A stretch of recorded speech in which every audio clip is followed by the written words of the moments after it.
शनिवार को बीजापुर के तर्रेम में नक्सली मुठभेड़ के बाद केंद्रीय गृह मंत्री अमित शाह सोमवार को छत्तीसगढ़ आए, लेकिन उनके वापस लौटते ही नक्सलियों ने पर्चा जारी कर एक बार फिर सरकार को चुनौती दी है। इस पर्चे में गृह मंत्री से सवाल किया गया है कि वे किस किस से बदला लेंगे।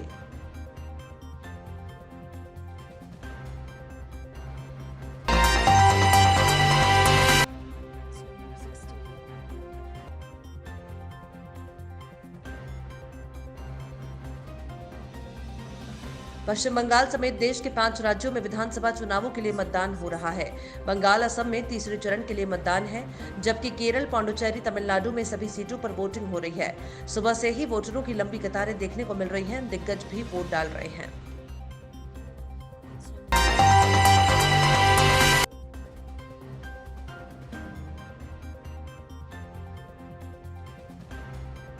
धरती के पास से एक विशाल एस्टेरॉयड अगले महीने गुजरने जा रहा है। यह एस्टेरॉयड आकार में फुटबॉल के मैदान के आकार का है। नासा के वैज्ञानिक इस संभावित रूप से खतरनाक एस्टेरॉयड पर नजर बनाए हुए हैं।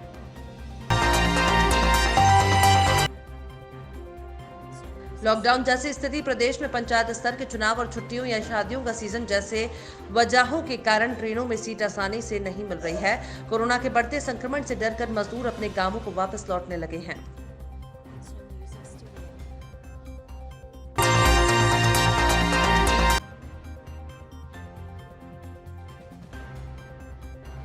कांग्रेस नेता राहुल गांधी ने केरल विधानसभा चुनाव में जीत दर्ज करने के लिए ताकत झोंक दी है। केरल में वो लगातार जी तोड़ मेहनत कर रहे हैं। दरअसल केरल चुनाव राहुल के लिए बेहद अहम है। इस चुनाव का असर उनके राजनीतिक करियर पर काफी ज्यादा पड़ेगा।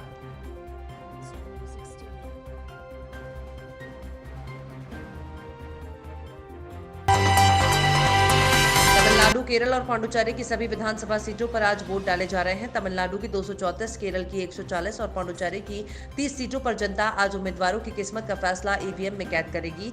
इन राज्यों में मतदान शुरू होने के बाद कांग्रेस महासचिव प्रियंका गांधी ने वोटर्स से अपील की है।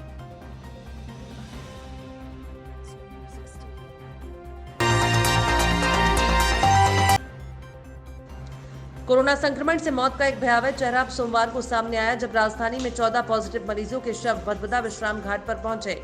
इनमें से 9 शव भोपाल के थे। इनकी मौत अस्पतालों में कोरोना संक्रमण की वजह से हुई। इन शवों को अमानवीय ढंग से प्लास्टिक के बैग में भरकर भेजा गया था। एक ही एम्बुलेंस में 8 से 9 शव भरे हुए थे। ये मंजर देखकर परिजनों का कलेजा दहल गया। पंजाब के मुख्यमंत्री कैप्टन अमरिंदर सिंह ने सोमवार को लुधियाना के डाबा रोड स्थित बाबा मुकुंद सिंह नगर में एक फैक्ट्री की छत गिरने के कारण का पता लगाने के लिए मजिस्ट्रेट जांच के आदेश दिए। इस घटना में 4 लोगों की मौत हो गई और 9 जख्मी हो गए। मुख्यमंत्री ने इस हादसे में जानी नुकसान पर गहरा दुख प्रकट करते हुए मृतकों के वारिसों के प्रति सदस्य 2 लाख रुपए देने का ऐलान किया। छत्तीसगढ़ के बीजापुर में शनिवार को हुए जवानों और नक्सलियों के बीच मुठभेड़ में 24 जवान शहीद हो गए। 31 से ज्यादा जवान घायल हो गए। वहीं एक सीआरपीएफ का एक 35 वर्षीय कोबरा कमांडो लापता है। उसका नाम राकेश्वर सिंह मनहास है। सोमवार को नक्सलियों ने स्थानीय पत्रकारों को सूचना दी कि लापता जवान उनके कब्जे में है। साथ ही उन्होंने जवान को नुकसान न पहुंचाने की बात भी कही है। जवान की पत्नी ने पीएम मोदी और गृह मंत्री अमित शाह से अपील करते हुए कहा कि मेरे पति को वापस ले आइए। कांग्रेस ने राफेल सौदे में एक बिचौलिए को 11 लाख यूरो का भुगतान किए जाने के दावे संबंधी फ्रांसीसी मीडिया की एक खबर का हवाला देते हुए सोमवार को कहा कि इस विमान सौदे की निष्पक्ष और गहन जांच होनी चाहिए। पार्टी के मुख्य प्रवक्ता रणदीप सुरजेवाला ने पत्रकारों से कहा कि फ्रांस के एक समाचार पोर्टल ने अपने नए खुलासे से कांग्रेस के पूर्व अध्यक्ष राहुल गांधी के इस आरोप को सही साबित किया है कि राफेल विमान सौदे में भ्रष्टाचार हुआ है। देश में शादियों का सीजन शुरू होने वाला है, यानी लग्न का मौसम आने वाला है। और यदि आप सोना खरीदने का मन बना रहे हैं तो ये खबर आपके लिए खास है। जी हां, सप्ताह के पहले दिन सोमवार को वायदा कारोबार में सोने के भाव में गिरावट नजर आई। मल्टी कमोडिटी एक्सचेंज पर जून सोना वायदा भाव की बात करें तो आज सुबह ये 59 रुपए गिरकर 45,339 रुपए प्रति 10 ग्राम पर। सप्ताह के दूसरे कारोबारी दिन यानी मंगलवार को शेयर बाजार हरे निशान पर खुला। बॉम्बे स्टॉक एक्सचेंज का प्रमुख इंडेक्स सेंसेक्स 70.68 अंकों की तेजी के साथ 39,237.0 के स्तर पर खुला। वहीं नेशनल स्टॉक एक्सचेंज का निफ्टी 5.40 अंक यानी 0.4% की मामूली तेजी के साथ 14,643.20 के स्तर पर खुला। देश में कोरोना वायरस के मामले बढ़ने से निवेशक सतर्क हैं। 5 अप्रैल पाकिस्तान की सरकारी ट्रेडिंग कंपनी टीसीपी ने सोमवार को 50,000 टन सफेद चीनी के आयात के लिए वैश्विक निविदा जारी की है, लेकिन ये आयात भारत जैसे प्रतिबंधित देशों से नहीं किया जा सकता। भारत के चीनी उद्योग ने इस कदम को पड़ोसी देश के लिए दुर्भाग्यपूर्ण करार दिया। दुनिया भर में इस्लामिक देशों का आका बनने की कोशिश में जुटे तुर्की के तानाशाह राष्ट्रपति रेचेप तय्यप एर्दोगन अपने ही देश में घिरते जा रहे हैं। अपनी सरकार के खिलाफ उठते हर आवाज से उन्हें देश में तख्तापलट का डर भी सताने लगा है। भारतीय प्रधानमंत्री नरेंद्र मोदी अपनी 3 देशों की यात्रा के तहत शनिवार को फलस्तीन के रामल्लाह पहुंचे। इसके लिए उन्हें इस्राएली वायुसेना की सुरक्षा प्रदान की और जॉर्डन ने अपना हेलीकॉप्टर दिया।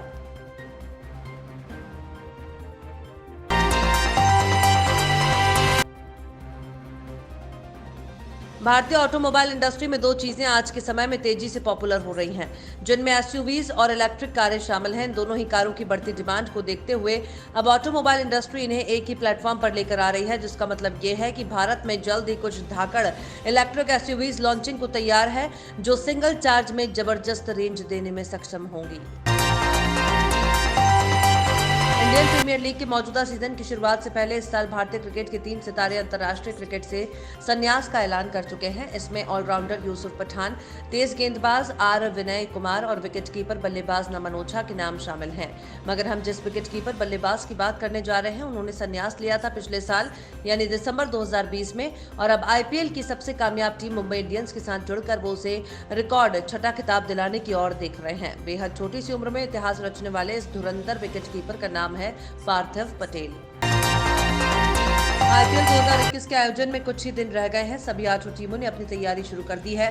क्रिकेट के सबसे छोटे फॉर्मेट में किसी टीम में उसके कप्तान की अहम भूमिका होती है, जिसे मैच के दौरान फील्ड पर जल्दी से जल्दी फैसले लेने होते हैं।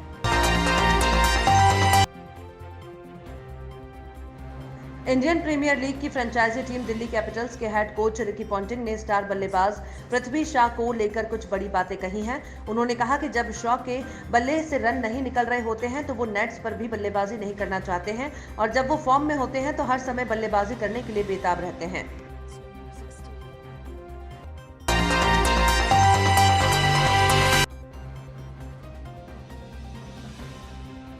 मुंबई के दिग्गज विकेटकीपर बल्लेबाज महली ईरानी का निधन हो गया है। महली ने दुबई में 90 साल की उम्र में आखिरी सांस ली। इस कद्दावर विकेटकीपर बल्लेबाज के निधन पर भारतीय क्रिकेट में शोक की लहर है। कई दिग्गज क्रिकेटरों ने महली के निधन पर शोक व्यक्त कर उन्हें श्रद्धांजलि दी है।